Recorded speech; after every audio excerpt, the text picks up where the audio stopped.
weird thing about QAnon is they were kind of right. There was an elite protecting pedophiles. It just happened to be their side. That's the weird part of the QAnon story. Let me ask you this. Do you think Bill and Hillary Clinton should comply with a GOP congressional subpoena to testify in front of the House Oversight Committee on Epstein? What is going on, everyone? Welcome back to the channel. Today we are breaking down a conversation between Congressman Ro Khanna and journalist Mehdi Hasan that got heated in all the right ways. They are tackling some of the most controversial topics in politics right now, from the files that certain powerful people do not want released, to why one political party keeps caving when they should be fighting back, and what it actually takes to stand up to corruption when everyone around you is telling you to stay quiet. This one builds and builds, so make sure you stick around all the way through because the best moments are not at the beginning. And real quick, drop a comment and let me know where you are watching from. I love seeing where everyone is tuning in from across the country and around the world. All right, let's get into this. The entire 2024. Donald Trump lied about something? I mean, the thing about the difference between this Donald Trump lie is this has penetrated the culture. When you have a 40-year-old factory worker in Michigan calling the president a pedophile protector, you know this has gotten under his skin. And that's why he's flipped out about it. There is nothing that gets under Donald Trump's skin more than the Epstein files. Watch him react viscerally. You know, he knows that this has broken through, and it's broken through with his MAGA base. Has it, though? I've heard you say that. Yes. I just checked the polling at the weekend. Yeah. Republicans, 90% of Republicans say they approve of Donald Trump. 60% say they strongly approve of Donald Trump. It feels like he still has complete loyalty from the cult. But they disapprove of him on the issue of Epstein. It's the only issue that he's actually underwater on among Republican voters. So maybe it's not enough to break his support. But it is the one issue which he's above water on everything else with Republicans, on the economy, on illegal strikes in Venezuela, on ICE. It's 2-1. Republicans disagree with him on how he's handled Epstein. I feel like Donald Trump, Congressman, has turned me into a conspiracy theorist. I've spent my life resisting conspiracy theories on the left, in Muslim communities. I've been the guy saying, that's a conspiracy theory, you shouldn't believe that. And yet, you look at the Epstein story, this guy supposedly dies by suicide in prison, the cameras aren't working, the guards are all punished. It's happened during Trump's first term. Everyone always forgets that. Trump denies having a friendship with him, even though they're on camera dancing with women together. We have the whole story comes out about the birthday card and the secret that he references, which he then denies. He calls up Marjorie Taylor Greene, his most loyal ally, and chews her out and says, stop talking about Epstein, you're hurting my friends. At some point, I feel like I've now become a conspiracy theorist, and I think there's more there than they're letting out. There's things about Trump, and I'm not going to say them out loud because he's a very litigious man, but there's certain things about Trump I now could easily believe, which I may not have believed a year ago when I said, oh, that's a little extreme. And I just wonder, what do you believe about all this? You said you think it's a cover-up. What do you make of the conspiracy? Well, look, I don't engage in the conspiracy theory because I have too much of an obligation to the survivors and the facts. But here's what I'll say. Anyone looking at this politically would say, you get all the files out, you move on. Let the Epstein files be a 2025 story, not a 2026 story.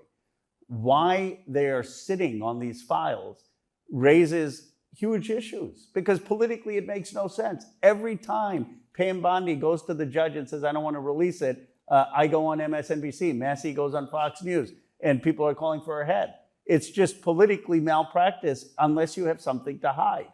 And so the question is, what is there to hide? Certainly there are very rich and powerful people who were involved in raping or trafficking in these underage girls who they're protecting. But they denied. Last year they said there was no one other than Epstein. It was Dan Bongino, of all people, who came out and said it was just Epstein. Right, and already the documents show that there were other co-conspirators. Do you think Jeffrey Epstein killed himself? I don't know. I mean, I genuinely don't know. My answer, people say, do you think foreign intelligence agencies were involved? Okay, let me rephrase the question. Do you accept the official verdict that he killed himself? I don't know. I mean, that sounds like a no. No, I don't know. Well, you're not saying yes. Well, that sounds like a no. Because here's the thing. If I start to engage in speculation, and it'd be very easy. The Epstein guy on there, I'd probably go viral. But I'd be disloyal to the very serious concerns that these survivors have. But clearly you do have your doubts, because otherwise you'd have just said, yes, I accept the suicide verdict. You didn't say that. Well, there are survivors who have questions about it. Well, Julie Brown, the Miami Herald journalist who Right. broke the story, just did a Substack piece this past weekend, headlined "Why I Don't Think Jeffrey Epstein Killed Himself." So, And Julie Brown is incredibly Yes. credible. And Julie and very Brown, by measured. the way, So when she says it, you take it seriously. and she's not a conspiracy theorist. No. And This is the moment where everything changes. Because what Ro just said about factory workers in Michigan calling the president a pedophile protector, that is not some Twitter activist talking. That is his base turning on him. When Ro said, when you have a 40-year-old factory worker in Michigan calling the president a pedophile protector, you know this has gotten under his skin. He is describing something that never happens. The MAGA base does not break. They do not question. But on this issue, they are underwater. Ro pointed out, it's the only issue that he's actually underwater on among Republican voters. The only issue, not the economy, not foreign policy, not ICE raids, this. And here is why that matters, because the administration is making a choice to keep sitting on these files. Ro explained it perfectly.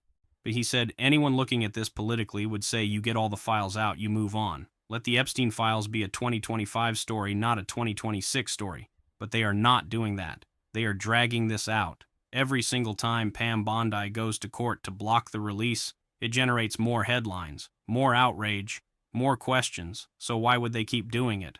Ro gave the answer. It's just politically malpractice unless you have something to hide. And that is the sentence that should terrify everyone. Because if there was nothing there, this would have been released on day one. You release it, you let the media cycle through it, and you move on. But instead, they are protecting someone. And we know who benefits from that protection. The files have already shown he lied about being on those planes. The birthday card with the cryptic message, the phone call to Marjorie Taylor Greene telling her to stop talking about it because it is hurting his friends. At some point, you have to ask yourself, what are we not seeing? And the answer is simple. There are very wealthy, very powerful people who do not want their names in public. That is what this is about. Not justice, not transparency, protection. She broke stays the away story. from it. You mentioned a moment ago a Democratic president would have to release all this stuff. We had a Democratic president called Joseph Biden. Why didn't he release the Epstein files? Well, first, let me say two things. First, there were ongoing, actually. I've heard that. Come on, the trials, Ghislaine Maxwell but- thing was done by 2022 or by whatever it was. 23. 23. Yeah, 23. So over a year he had to do it. Elijah Cummings and I and others on oversight in 2019 pushed for it. But let's just speak honestly. The entire country let down these survivors. And all of us who were part of That's the a government. little bit of a cop-out, Congressman. Oh. Joe Biden was president. He did not release the Epstein files. The Republicans actually attack you, as you know, saying Democrats are hypocrites on this because they could have released it. And I hate to agree with the Republican Party, but it sounds like a fair criticism. Did Biden and the Democrats not talk about Epstein and not release the Epstein files to protect Bill Clinton?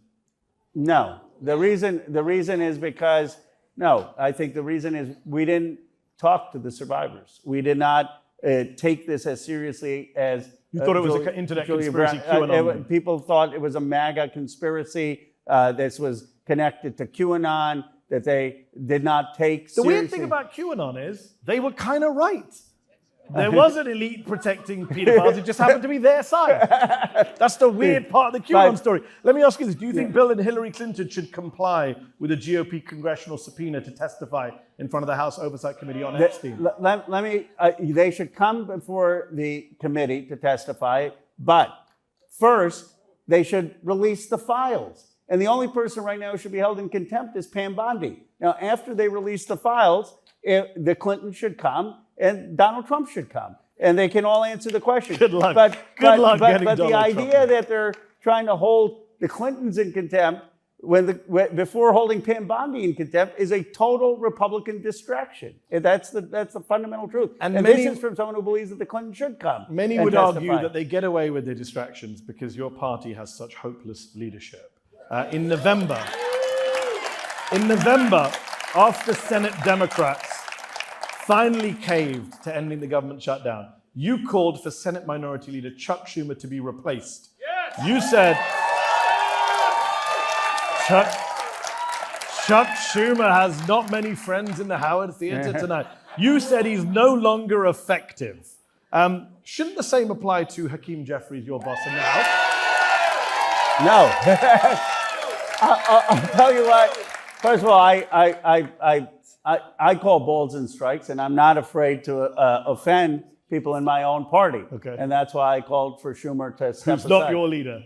Well, What about your leader in the House? I mean, calling for Schumer to step aside was not exactly. No, but it's the an Senate, easy not the call. House. Not 65% of Democrats say they want their leaders to be changed. But They say they want the leaders of the Democratic Party to be got rid of. But let me tell you, that means Jeffries and Schumer. But I think that question should be asked differently because there are two differences, fundamental differences. One is on healthcare. Hakeem actually has fought. The House did not cave in any way on that shutdown fight, and he actually has his discharge petition. He got 4 Republicans to cave and sign a discharge petition to extend the ACA permanently. So whereas Schumer has not been effective on his caucus in the healthcare fight, Hakeem, by definition, has been effective. The second point is Schumer. When you look at Schumer, I mean, he's been there 50 years. He was effective as a legislator, but he's not the future of the party. Hakeem's been there about 10 years, and I think there's a difference in terms of a new generation. But that doesn't mean I agree with Hakeem on every policy. But in terms of... So on policy then, earlier today, Congress released final measures for this latest round of government funding, which would keep ICE funding at $10 billion until the end of September.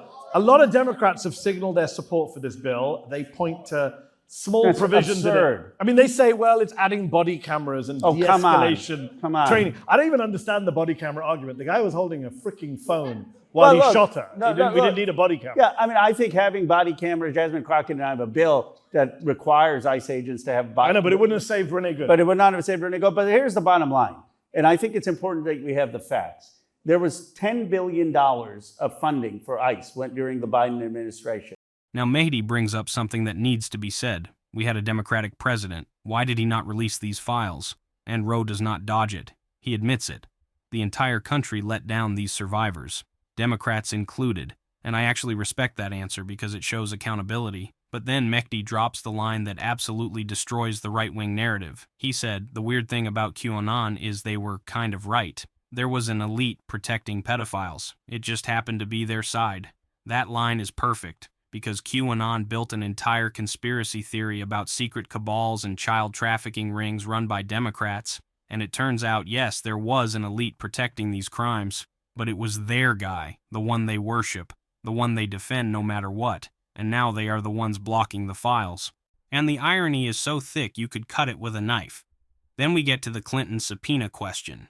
And here is where Ro shows you how to do politics correctly. He says, the only person right now who should be held in contempt is Pam Bondi. He does not say the Clintons should not testify. He says they should. But after the files are released. Because trying to hold the Clintons in contempt while Pam Bondi is actively obstructing justice is a distraction. It is theater. And that is the difference between Democrats who get it and Democrats who do not. Then they talk about leadership. And Ro makes a critical distinction. He defends Hakeem Jeffries. Why? Because Hakeem actually fought.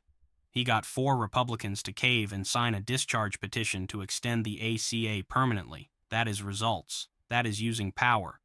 Compare that to Chuck Schumer, who has been there for 50 years and keeps caving. That is the difference. One is playing to win, the other is playing not to lose. And Mehdi brings up the ICE funding bill, body cameras, de-escalation training. And he cuts through it immediately. He said, I don't even understand the body camera argument. The guy was holding a freaking phone while he shot her. Exactly. A body camera would not have saved Renee Hoagland. Because the problem is not a lack of cameras. The problem is a rogue agency with zero accountability. They now have tripled the funding. It's $18 billion new dollars for ICE. Not a dollar of that is cut in this appropriations bill. And they're saying they've kept the baseline $10 billion the same, but they're not accounting for the $18 billion a year that was added by the ugly Trump bill. Will you be one of the Democrats voting for this appropriation? Not only will I vote against it, I'm leading the opposition against it. I don't see how, in good conscience, when you have an ICE agency that has gone rogue, when you have people who are shooting American citizens, detaining American citizens, and by the way, ICE, I visited an ICE detention facility where I met personally with 47 detainees. People talked about having blood in their urine and 7 days not seeing a doctor. A person showed me his broken nose, and didn't have medical care. They talked about rocks in their food. And after seeing that, I could not, in good conscience, vote for something that is increasing, tripling the ICE budget. Yeah. This is a moral test for the Democratic Party. By the way, let me just say this, because I got into so much hot water when I voted against Lake and Riley. I was on Sean Hannity. He said, you know, Ro, that vote, you're protecting pedophiles. I said, the only one protecting pedophiles is Donald Trump. I'm the one calling for the Epstein release. But we had people in our party who voted for the Lake and Riley Act, many of them. And by the way, that was basically carte blanche to vote for ICE, because what did Lake and Riley say? You could deport people without due process. And some of us said, you needed due process. You now have people like Ruben Gallego, who is a border hawk, Arizona senator, who's saying dismantle ICE. You say it's a moral test. Why aren't all Democrats saying abolish ICE?